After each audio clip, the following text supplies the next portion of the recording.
कैसे पुष्ट होगा? बहुत ध्यान से सुनिए।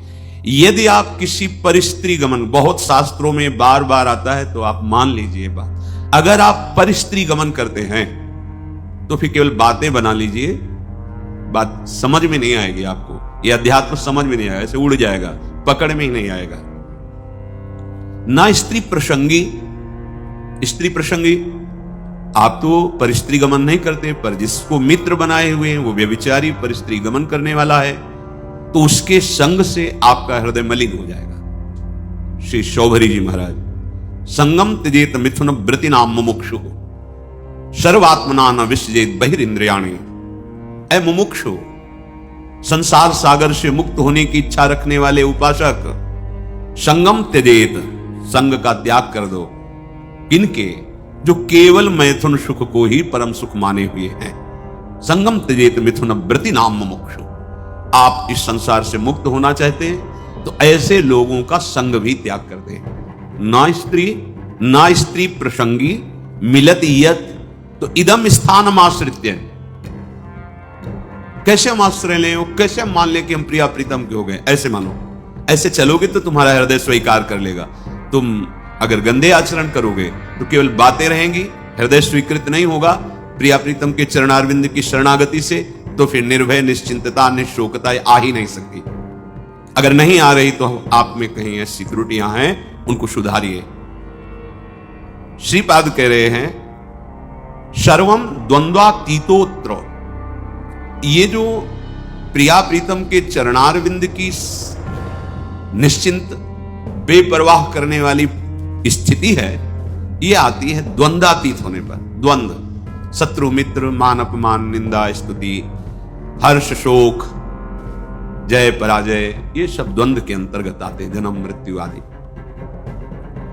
अगर आप श्री वृंदावन का आश्रय लेकर ये सावधानी करते हैं कि अपने चित्त से चिंतन राधा राधा राधा, कोई पद गाए, वृंदावन की परिक्रमा का चिंतन, यमुना जी का चिंतन, सत्संग का चिंतन, रसिकों का चिंतन, यहां की किसी एक लता को अपने नेत्र में बैठा लो, रोज उसको प्रणाम करो, मन से आलिंगन करो, दर्शन करो, कहीं भी हो, एक लता आपको प्रिया प्रीतम की प्राप्ति करा देगी। वृंदावन की लता सम कोटि कल्प तरुणाई। बड़े भाग्य, अहो भाग्य। बात मान लो, बस सच्ची बताना, आपका चित्त संसार का चिंतन करता है या प्रभु का? सच्ची बताना। अपने तो घर के ऐसे पूछा, उनका संसार का, तो हम खोपड़ी के बल खड़े होकर समझाएं तो भी समझ में नहीं आएगा। क्यों नहीं समझ में आएगा? चित्त का चिंतन संसार का हो रहा है, तुम भगवान को कैसे जान जाओगे? संसार के चिंतन से रहित जो चित्त होता है उसको जानना नहीं पड़ता, भगवान खुद परिचय दे देते हैं। सोई जाने जेहि देहु जनाई। भगवान क्या है, भगवान कैसे हैं, भगवान का कैसा ये संसार रूप है, भगवान की कैसी दिव्य लीला है, ये सब स्वयं जगत गुरु भगवान आपके हृदय में बता देंगे। आपका कार्य है एकमात्र भगवान की आज्ञा पालन करना। भगवान की आज्ञा है मेरा अनन्य चिंतन तुम करो और बेपरवाह हो जाओ। जो तुम्हें कर्तव्य कर्म मिला उसे करो और मेरा नाम जप करो, अनन्य चिंतन करो। मैं योगक्षेम देख लूंगा, मैं तुम्हें संसार समुद्र से पार कर दूंगा, मैं तुम्हारे सारे पाप नष्ट कर दूं। ये भगवान के वचन है। आप ऐसे वृंदावन की एक लता का चिंतन करने से भगवत प्राप्ति हो जाएगी। आप करो, देखो तो। ये लता जानते हो, बड़े बड़े परमहंसों के द्वारा वंदनीय पूज्य, जो प्रेम रस में डूबे हुए महापुरुष, वो श्री जी की सेवा के लिए यहाँ खगमृग पशु पंछी लता बने हुए, मलिन नेत्र है इसलिए हम नहीं जान पा रहे। द्वंद्वातीतोत्र, बिना द्वंद्वातीत स्थिति हुए आप प्रभु के आनंद को नहीं प्राप्त हो सकते। अनुकूल मिला तो हर्षित हो गए, प्रतिकूल हुआ तो शोकित हो गए, जय हुई तो ढोल बज रहे हैं, पराजय हुई तो निराश हो। एक वो स्थिति है। भगवदानंद जानने के लिए पहले द्वंद्वातीत होना अनिवार्य है। निर्द्वंदो भवति। भगवत चिंतन परायण अंतःकरण में ही ये भागवतिक तत्व का अनुभव होता है। जैसे निर्मल जल, शांत जल तो नीचे की वस्तु दिखाई देती है, ऐसे ही जो आत्म तत्व से प्रकाशित हो रहा है अंतःकरण, उसी के बल से आप वहां तक दृष्टि पहुंच जाएगी जो अपना स्वरूप है, जो मैं है। अध्यात्म को बातों से नहीं जाना जाता। निरंतर चित्त की स्थिति को जहां जानना है वहां लगाना है। संसार से चित्त हटाए बिना प्रभु को जान नहीं सकते। पक्की बात समझ। फिर जानना नहीं पड़ेगा, वो तुम्हारे हृदय में बैठे मिलेंगे। जा ही न चाही कबों कछु, क्योंकि चाह ही चिंतन कराती है संसार का। जब कोई चाह ही नहीं, चिंतन ही नहीं संसार का, न सोचती न कांक्षती, तो ब्रह्मभूता ब्रह्मभूत हो गए। प्रसन्न आत्मा, अखंड प्रसन्नता जागृत हो गई। कंदादि भीर परवशै कल्पयन देह वृत्तिम, निरपेक्ष भाव से शरीर से भी रहेंगे, इसकी भी कोई परवाह नहीं। चित्त से तभी चिंतन अखंड बनेगा। देह चिंतन, देह के निर्वाह का चिंतन आराध्य देव पर, जो हमें उपासना या कर्म कर्तव्य मिला है उसे दृढ़ता पूर्वक करते हुए भगवत स्मरण परायण, जो मिल जाए भगवत इच्छा से देह पालन हेतु, वो वस्त्र वो भोजन, विलासिता का भाव अंदर नहीं होना चाहिए, जैसे प्रभु रखे। तो अत्युज्वल भाव आपके हृदय में प्रकाशित हो जाएगा। एक एक शब्द समझो। अगर आप ऐसे चलोगे तो भावे नात्युज्वले नात्मनि मधुरतरे न्यस्य राधा पदाब्ज। जिसकी चाह है वो बात बन गई। कैसे बनेगी? किसी भी स्त्री की तरफ काम भाव से मत देखो, चरणों की तरफ देखो, निकल जाओ। ज्यादा मनमानी करोगे तो ये जीवन व्यर्थ चला जाएगा। ऐसे लोगों की संगोष्ठी में मत बैठो जो वासना को जगाते हैं और वासना को बढ़ाते हैं। सीधा वृंदावन का आश्रय लेकर रसिकों की बताई पद्धति से उपासना, तो अपने आप द्वंद्वातीत होते चले जाएंगे, क्योंकि उपासना आपको सहनशीलता प्रदान करेगी। सहनशील व्यथित नहीं होता। बहुत संपत्ति आ जाए तो भी उदासीन रहता है। जाना है यार, कुछ नहीं जाएगा, क्यों फूल रहे हो? सब कुछ नष्ट हो गया, जाना है, क्यों शोक कर रहे हो, क्यों भूल रहे हो? अपने पास तो अक्षुण्ण संपत्ति है, अविनाशी सी श्यामा श्याम, क्यों शोक करते हो? यहां सब कुछ जाना है। इतना सुंदर विवेक रहता है कि वो सहनशील महात्मा द्वंद्वातीत हो जाता है। चाहे कोई गृहस्थ में हो, चाहे विरक्त में हो, महात्मा एक स्थिति है का नाम है। जो महात्मा है वो एक स्थिति है, साधुता एक स्थिति का नाम है। जैसे प्रधानमंत्री एक पद है, ऐसे साधुता एक स्थिति का नाम है। वेश मात्र को स्थिति, जहां कहीं साधु का वर्णन होगा वहां लक्षणों का वर्णन, स्थिति का वर्णन पाया गया है। ये तो आचार्य परंपरा से वेश दिया गया है। वेश है, स्थिति नहीं तो अधूरा। बिन विवेक वैराग्य भक्ति बिन सत्य नये को मानो, भगवत विमुख कपट चतुराई सो पाखंडे जानो, भगवत ऋषि महाराज कह रहे। अगर वेश है और उद्देश्य भी पक्का है तो सोने में सुगंध मानो। फिर क्या कहना है? फिर तो सतरति सा लोकांतार्यति मम भक्ति युक्तो भुवनम पुनातु। लोक के लोक पावन करने की सामर्थ्य महात्मा रखता है। हम देह को बहुत दुलार करते हैं, इसी के भरण पोषण में, इसी की चिंता में। देख लो, आप देखो, इसी की चिंता में, इसी के भोगों में, इसी के संग्रह में, तभी हम द्वंद्वों पर विजय प्राप्त नहीं कर पाते। यदि हम भगवत चिंतन परायण हो तो इतना सुंदर विवेक जागृत हो जाता है। हर द्वंद्व में वो सम रहता है। स्तुति में, प्रशंसा में, निंदा में, अपमान में, चाहे जैसी परिस्थिति हो, इतना सुंदर विवेक रहता है। वो अपने को बचा लेता है, उसमें फंसने नहीं देता। तो क्या स्थिति आती है? ऐसे उपासक बोले अत्युज्वल, मधुर से मधुर, चित्त में श्री राधा चरणारविंद का प्रकाश, ये परम लाभ। यत पाद पद्म नक्षचंद्र मणि छटाया, ऐसी अद्भुत छटा प्रेम की विकलता आ जाए तो द्वंद्वम वृंदावनांतर्गमय दिन निशा नित्य तन नाम जापी।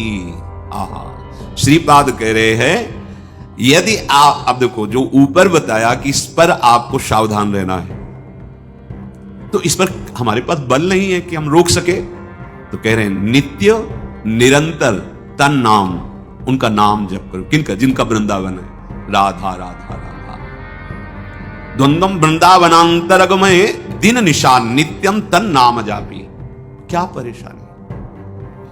राधा राधा राधा राधा। ना तो पवित्रता अपवित्रता का कोई, ना कोई ऐसा कि इस समय नहीं, इस समय हर समय श्रीपाद के दिन निशा, रात दिन, नित्यम तन नाम जापी। जो तन नाम जापी है वो न स्त्री प्रसंगी मिलती, यद इदम स्थानमाश्रित सर्व, वो साध्य साधन से, वो काल के भय से, तीनों तापों के भय से, पाप पुण्य के बंधन से, हृदय के अंधकार का नाश करके दिव्य ज्ञान प्रकाशित, समस्त द्वंद्वों पर विजय, ये सब प्राप्त हो जाता है। अच्छे से समझ लो, वृंदावनांतर्गमय दिन निशा नित्य तन नाम जापी, रात दिन वृंदावन में जिनकी जय घोष होती रहती है, महारानी जो राधा राधा राधा राधा राधा, लालजू के हृदय का आह्लाद, प्रेम मूर्तिमान शांद्रानंद घन प्रेम मूर्ति किशोरी, राधा राधा मान लो, सब स्थितियां आपके हृदय में आ जाएंगी। अब बातें केवल करो और नाम जप ना करो, धाम चिंतन सत चिंतन न करो, फिर ये स्थिति कहां से आएगी? जहां चिंतन करते हो वही दशा आएगी आपके अंदर। विषयों का चिंतन करते हो तो विषयों की दशा आएगी, विषय नाशवान परिवर्तनशील, शोक में, दुख में, दुखालयम में दुख ही तो है, तो यही आपको प्राप्त हो रहा है। बचना चाहते हो इससे और चिंतन करते हो वही जिससे आपको ये दुख प्राप्त हो। चिंतन बदलो, आचरण बदलो, लक्ष्य आपका दृढ़ हो, असत नहीं सत, असतो मां सत गमे। जो हम असत शरीर असत व्यवहार में हैं, अब हमारी यात्रा सत की होगी, सच्चिदानंद की होगी। श्री विदुर जी महाराज धृतराष्ट्र जी को उपदेश करते हैं, नवद्वारमिदं वेश्म त्रिस्थूणम पंच साक्षिकम क्षेत्रज्ञाधिष्ठितम विद्वान यो वेद स परः कवि। हे महाराज धृतराष्ट्र, आंख कान आदि ये 9 द्वार वाला जो देह है, शतोगुण रजोगुण तमोगुण रूपी खंभों से ये स्थित है, अर्थात त्रिगुण के द्वारा ही इसकी रचना हुई है।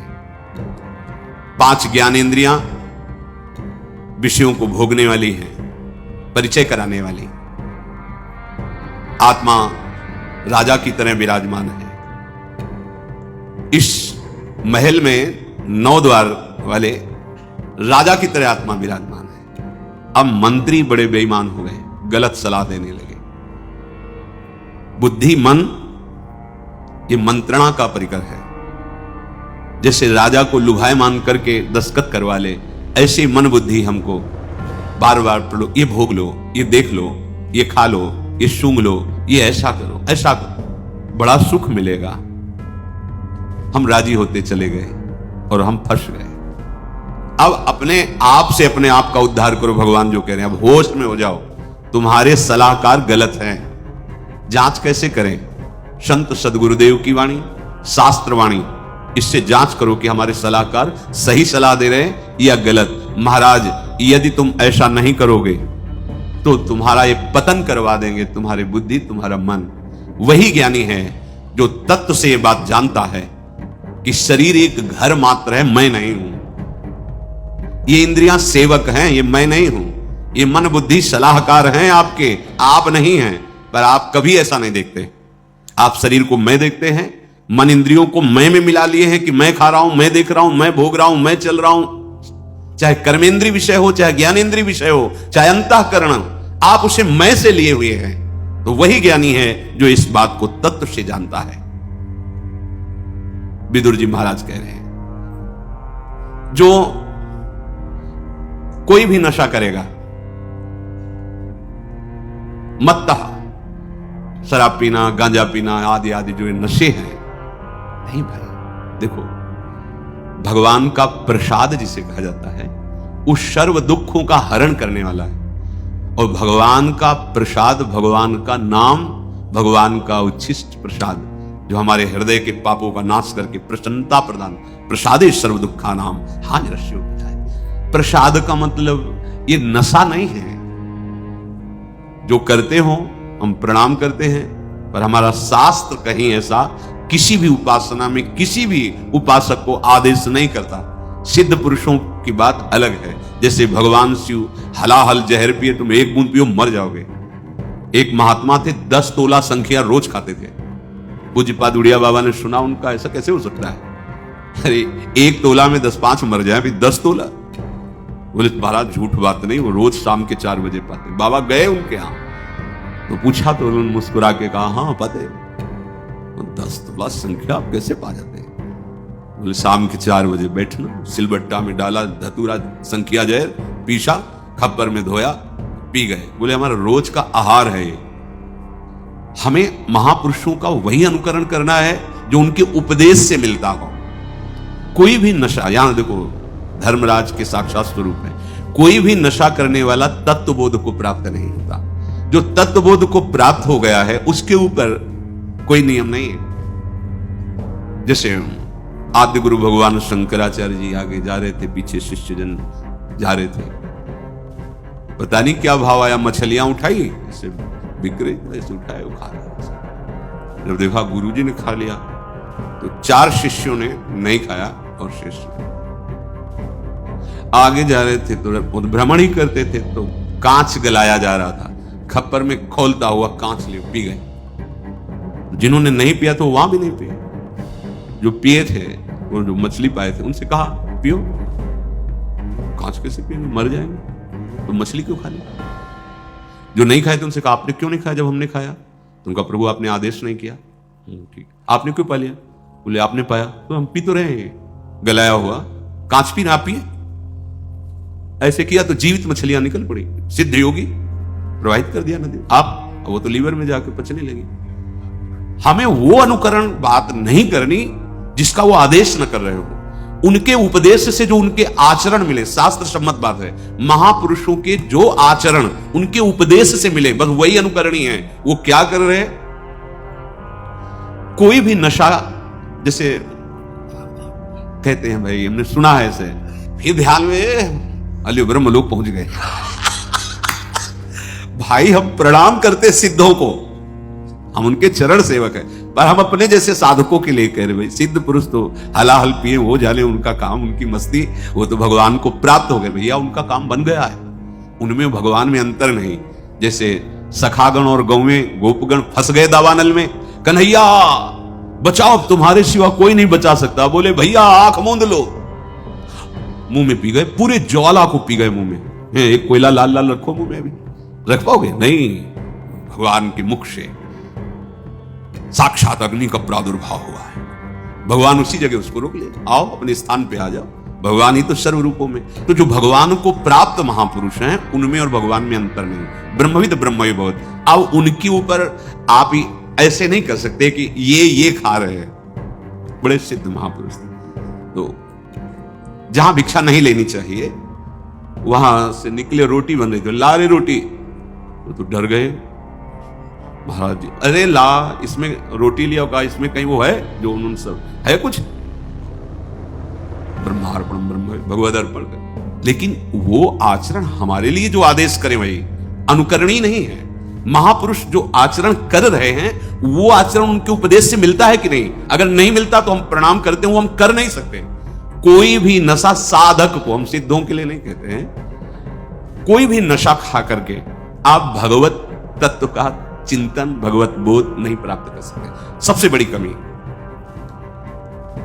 आपको उस नशे में सुख लग रहा है क्योंकि बुद्धि शिथिल होती है, तो आपको लग रहा है बड़ा आनंद आ रहा है। आपको भजन से सिद्धि प्राप्त करनी है, भजन से इंद्रियों को शिथिल कर देना है, भजन से मन को निसंकल्प कर देना है, भजन के सिवा कोई चाह नहीं रह जाए। अगर आप 4 बजे भांग पाते हो ना, फिर आप देखिएगा 4 बजे केवल भांग का ध्यान होगा, सब ध्यान हट जाएगा, लगेगा कि कैसे मिले, कैसे। कोई भी नशा नहीं, भगवत प्राप्ति हमारा लक्ष्य है, इसलिए कोई नशा नहीं। जब तक तन्मयता भजन की, जीवन की सार्थकता क्या रहे। और सच्ची बात, जो हमारा मन मलिन है, जब उसे भगवत चिंतन में लगाते हैं तो जलन पैदा होती, आग, जैसे आग से स्वर्ण तेजस्वी होता है, मल नष्ट होता है, ऐसे ही मन जो हमारा पतित हो चुका है वो उच्च अवस्था को पहुंचने के लिए भजन के बल से जब चढ़ता है तो वो निर्मल होता है। उस जो ताप प्रकट होता है वो पाप को जलाता है, हम सह नहीं पाते। नहीं,